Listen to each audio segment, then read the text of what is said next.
3, 2, 1, 0.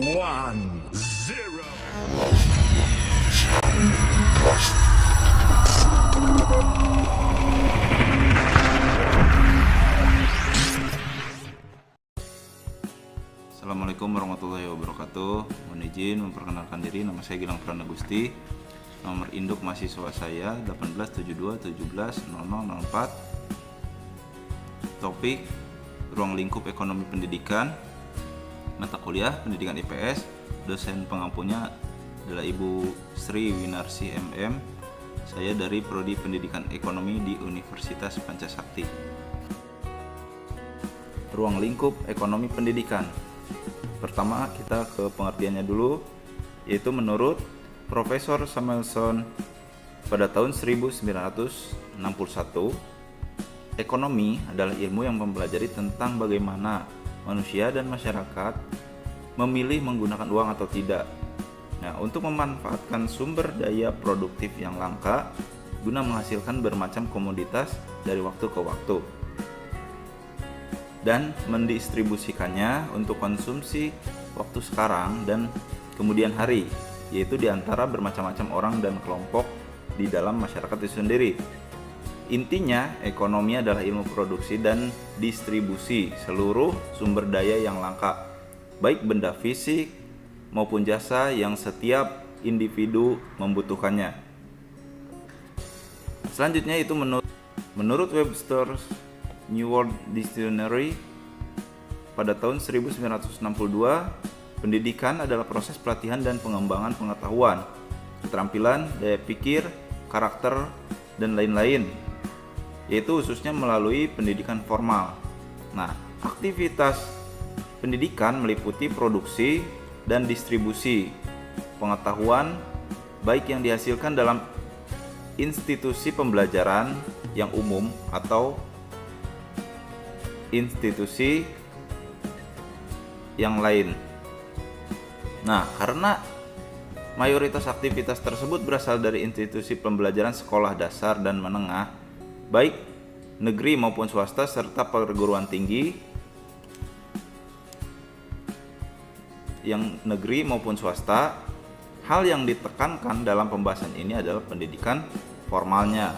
Namun hal itu dikarenakan bahwa kegiatan edukasi di bawah institusi lain seperti militer, gereja, masyarakat, dan kelompok dan persekutuan bisnis kurang begitu dipedulikan.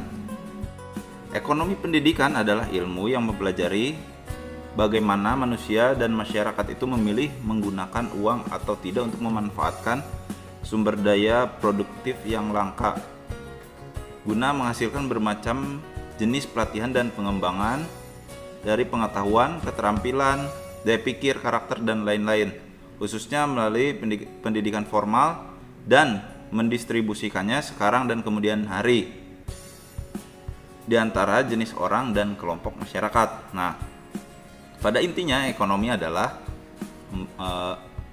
membahas tentang kelangkaan ya, dan bagaimana cara menanggulanginya. Nah, sebagai tempat pembinaan, pendidikan itu tidak memandang ekonomi sebagai pemeran utama seperti halnya dalam bisnis. Nah, ekonomi hanya sebagai pemegang peran yang cukup menentukan. Ada hal lain yang lebih menentukan hidup matinya dan maju mundurnya, yaitu suatu lembaga pendidikan dibandingkan dengan ekonomi.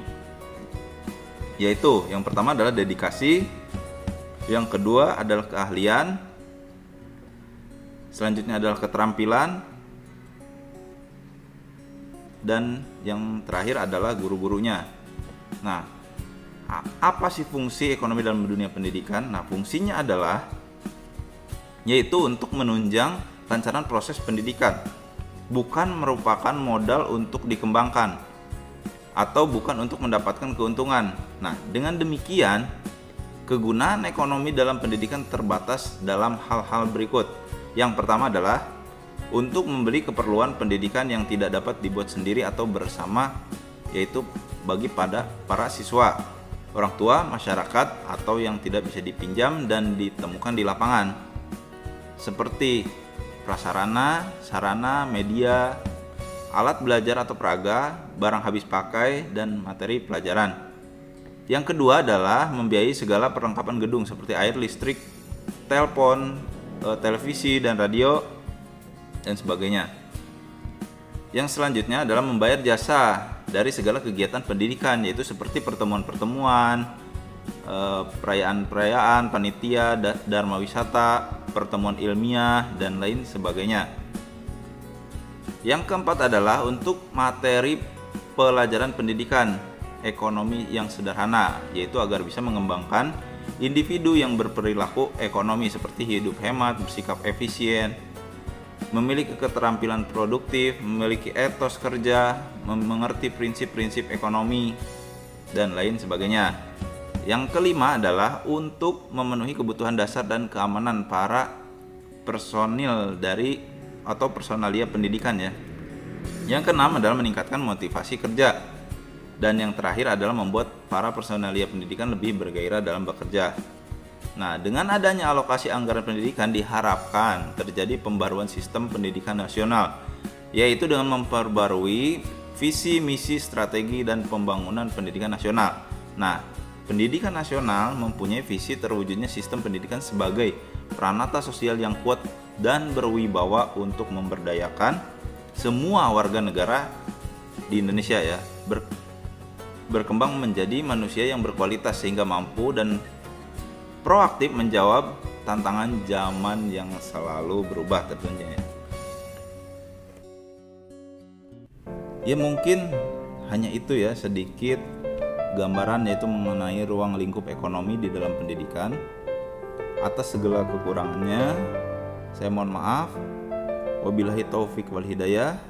Assalamualaikum warahmatullahi wabarakatuh.